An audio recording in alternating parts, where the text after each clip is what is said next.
Bueno, pues somos el equipo 4 del TEC y ahora les vamos a hablar sobre la época de la pandemia del COVID-19. El objetivo de esta presentación es para hablarles sobre la época de la pandemia que estamos viviendo actualmente, que empezó a finales del 2019 en China y que lleva por nombre COVID-19. También explicaremos sobre sus inicios y sus consecuencias que ha causado a nivel mundial y aquí en nuestro país también. Este va a ser el índice de nuestra presentación, es la portada, el objetivo e índice, introducción, medidas para prevenir el contagio, de cuando pasó de epidemia a pandemia, comparación con otras pandemias, pandemia a nivel mundial, introducción social, impacto económico en la economía mundial, empresas que se vieron beneficiadas por el COVID-19, economía en México, vacunas y nuestra conclusión. Ok, vamos a comenzar con la introducción.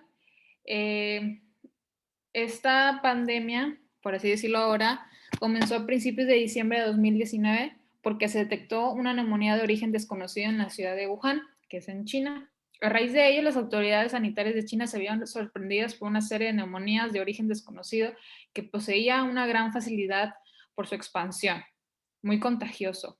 No se tardó en encontrar cierto paralelismo con las epidemias previas de coronavirus del síndrome respiratorio agudo severo, que es el SARS-CoV. Era un virus extraño, producida en 2003 y del síndrome respiratorio del Medio Oriente, ocurrida en 2012. No había una relación con estos virus que ya habían detectado antes. Esta nueva epidemia provocó más fallecimientos, aunque con una menor letalidad. Al virus causante perteneciente a la familia Coronaviridae se le denominó coronavirus 2 del síndrome respiratorio agudo grave, SARS-CoV, y a la enfermedad COVID-19. La pandemia por COVID-19 ha provocado un desajuste en todos los sistemas de salud. La mayoría de los países habían olvidado cómo comportarse ante una epidemia de estas características sin disponer de los recursos adecuados. Ahorita decimos epidemia, más adelante vamos a explicar por qué se pasa a pandemia. Es preciso realizar también un balance de todo lo sucedido, instruir a la población y generar un nuevo conocimiento que nos permita afrontar nuevas epidemias.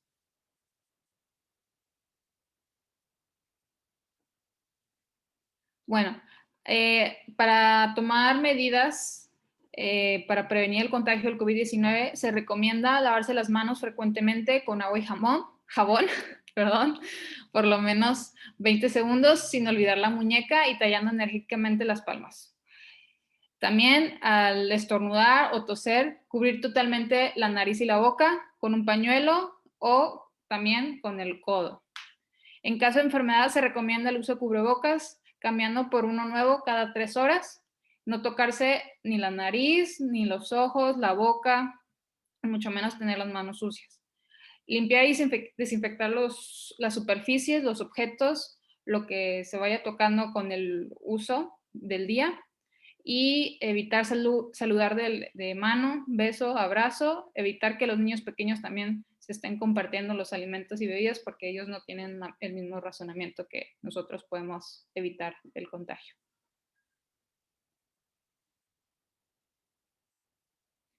Bueno, de la epidemia a pandemia, ¿cómo surge este cambio? Pues el 1 de enero de 2020, la OMS, la Organización Mundial de la Salud, solicitó una nueva información a las autoridades sanitarias de China para evaluar adecuadamente el riesgo real de la epidemia. En aquel tiempo se consideraban válidas las medidas que previamente se aconsejaban para la gripe y las infecciones respiratorias graves y no se consideró necesario limitar los viajes internacionales. En un principio se pensó que el brote epidémico podría ser controlado a nivel local, ahí mismo, en China. Y el 11 de marzo de 2020, ante la rápida y progresiva expansión de esta epidemia, se convirtió a nivel mundial. Entonces la OMS decretó que es un estado de pandemia. Y bueno, aquí está una tabla donde están unos consejos que da la Organización Mundial de la Salud a todos los países de lo que estamos viviendo y lo que se aconseja a futuro.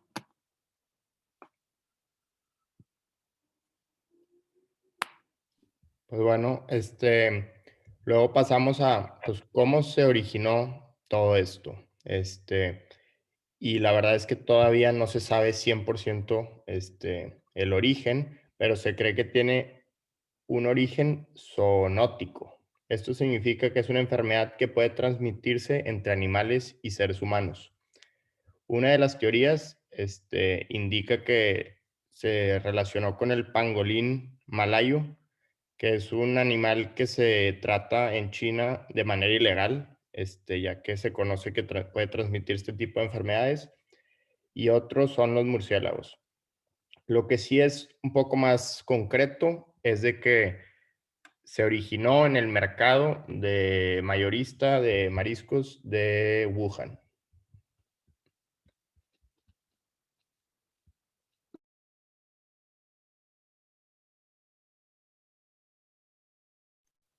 Bueno, ahí hay una tabla comparativa de las pandemias que han sido muy graves de la peste con el COVID-19. Algunos ejemplos es que en la peste del 65 hubo cierre forzosos en las casas infectadas y en el COVID-19 hubo aislamiento, bueno, todavía hay aislamiento de los infectados en una habitación en su domicilio. Y pues ambas pandemias, la enfermedad es terrible, y se puede ahí ver los ejemplos.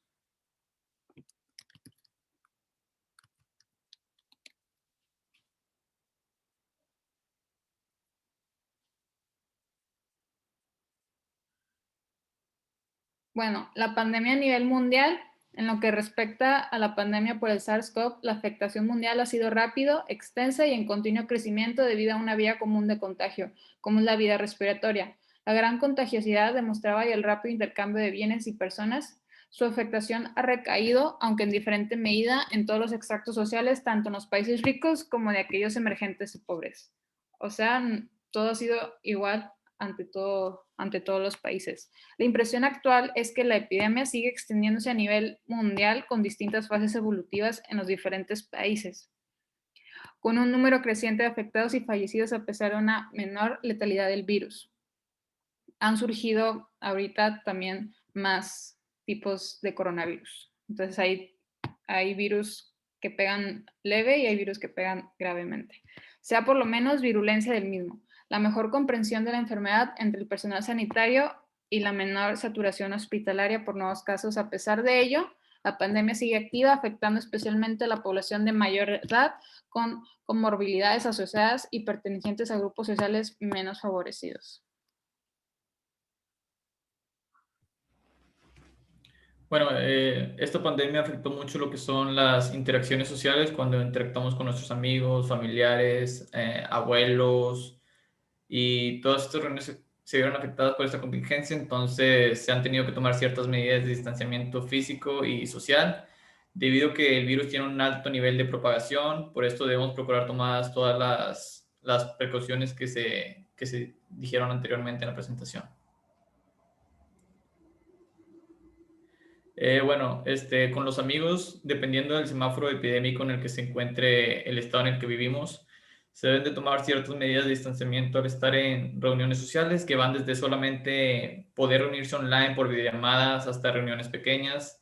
Siempre hay que estar procurando portar cubrebocas, estar en espacios abiertos, lavarse las manos, estar a 1.5 metros de distancia entre una persona y otra. Si se puede usar caretas o guantes, dependiendo cuánto te quieras cuidar, pero lo mejor es siempre estar lo más armado posible. Y bueno, con los familiares, pues durante las reuniones sociales con familiares debemos aplicar las mismas medidas que al estar con nuestros amigos, más algunas otras como lo son evitar el contacto con familiares que son vulnerables, que tienen diabetes, problemas cardíacos, enfermedades respiratorias, o niños o personas mayores de 65 años. Y bueno, si estás contagiado, evita el contacto lo más posible dentro de tu familia para evitar contagiar a las personas cercanas a ti, a tu familia directa, y que estos no infecten a demás personas. Y bueno, en el trabajo también tenemos que ser muy precavidos porque es una gran área de infección y tenemos siempre que portar cubrebocas, si es posible, careta también, guantes, tomar todas las medidas sanitarias, portar tu propia gel antibacterial, algunas toallitas desinfectantes. Hay muchos ejemplos de estas toallitas, pueden ser Cloralex o Clorex o muchas otras. Hay muchas marcas. Y pues limpiar tus manos con agua y jabón durante algún tiempo prolongado, si regularmente varias veces al día, para evitar cualquier contagio con cualquier cosa física que hayas tomado.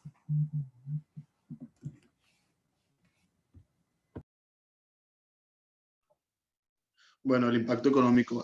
Cuando empezó esta nueva enfermedad a expandirse por todo el mundo, la mayor parte de los negocios que no eran necesarios realmente tuvieron que cerrar para evitar el nivel de contagio y se perdieron muchos empleos y negocios que no pudieron cambiar a su estilo a la tecnología para poder seguir innovando y no quebrar, y muchos de ellos sí quebraron. Bueno, en la economía mundial, según las Naciones Unidas, en el 2021 la economía mundial se hundió un 43% en el 2020. Comercio mundial disminuyó 7.6% en el 2020 y a mediados del 2022, del 2020 ya se habían perdido alrededor de 400 millones de empleos de tiempo completo.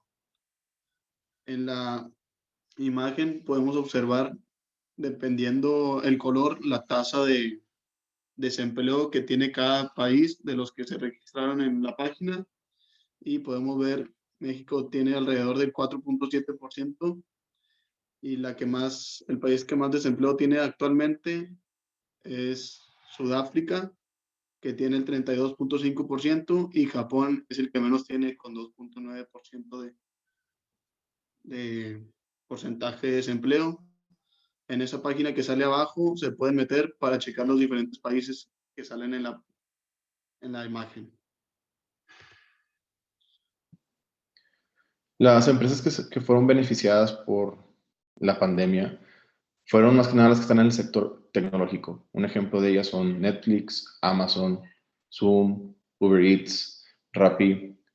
En el ejemplo de Netflix, ya en esta pandemia llegó a obtener los 16 millones de suscriptores, mientras que en Zoom llegó a obtener los 300 millones de usuarios.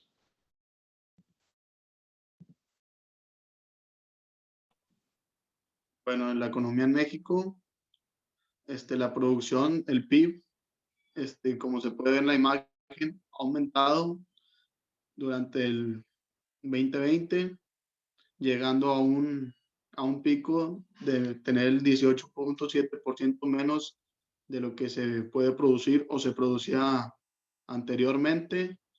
Y pues la tasa de desocupación de desempleo llegó a ser del 4.7%, que son de las personas que tienen la edad de trabajar, la capacidad y el deseo de trabajar, pero que aún no encuentran un trabajo para ellos.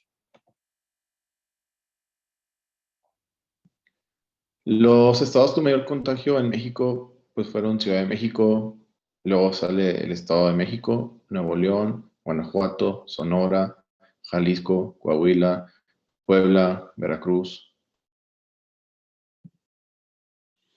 Y al final también está Tabasco. Los ejemplos de impacto económicos en México pues fueron demasiados, pero lo más importante fue el alto nivel de desempleo, ya que se cerraron plantas por falta de abasto y el turismo desapareció por completo.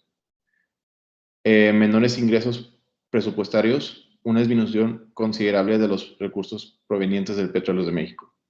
Las pymes en riesgo de quiebra, derivado al cierre de las actividades, y el sector más afectado fue el restaurantero, ya que muchos cerraron.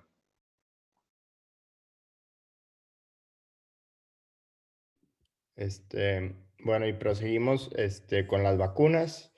Y es que a febrero del año 2021 existen 11 vacunas que están autorizadas por al menos una autoridad regulada nacional de uso público. Para los que les interese más este tema, podemos observar que las vacunas tienen diferentes formatos. Por ejemplo, la de Pfizer y Moderna, que son las más populares, utilizan el método ARN, pero existen también otras como por ejemplo la rusa de Sputnik, que es una de las que va a llegar a México, que utiliza el método de vectoriales virales. Y las vacunas demuestran una eficacia de hasta el 95% en la prevención de infecciones. Entonces, la eficiencia varía dependiendo de cada una de ellas, pero la OPS alienta a las personas a vacunarse contra el COVID con cualquiera que tenga disponible, que haya sido recomendada, por ejemplo, por la Secretaría de Salud en México. La OPS es la Organización Panamericana de la Salud. ¿Y cómo vamos en México en este tema? Pues el día 7 de marzo se han aplicado 2.7 millones de vacunas, pero pues este número no nos indica mucho si no lo vemos con todo el contexto. Si sabemos cuál es la población de México, podríamos saber que solamente entonces el 2.21% de la población, o dicho de otra manera, solo 2 de cada 100 personas en México están vacunadas. Por lo que nos falta mucho de esto. La meta del gobierno es vacunar a 15 millones para el siguiente mes, en abril. Esto con la finalidad de reducir el 80% de la mortalidad, ya que como podemos ver en la imagen, la prioridad de las vacunas son para las personas mayores, y si se logra las 15 millones, se estima que las muertes se van a reducir en este porcentaje. La inmunidad del rebaño se obtiene cuando el 70% de la población se ha vacunado. Esto es algo muy interesante, ya que no solamente el COVID va a empezar a desaparecer cuando todos, sino que solamente se ocupa el 70% de la población. Y el gobierno federal tiene la meta de vacunar a toda la población de México para el primer trimestre del 2022, lo cual muchos expertos dicen que va a estar imposible o muy difícil, pero pues esperemos lo mejor. Y aquí como voz de aliento puse la luz al final del túnel, y es de que el 16 de enero del 2021, 20,000 personas acudieron a un concierto en Nueva Zelanda sin distanciamiento, sin cubrebocas, sin nada, ya que es un país que ha logrado ya casi superar el virus, y esperemos que pronto nosotros podamos también empezar a acudir a conciertos.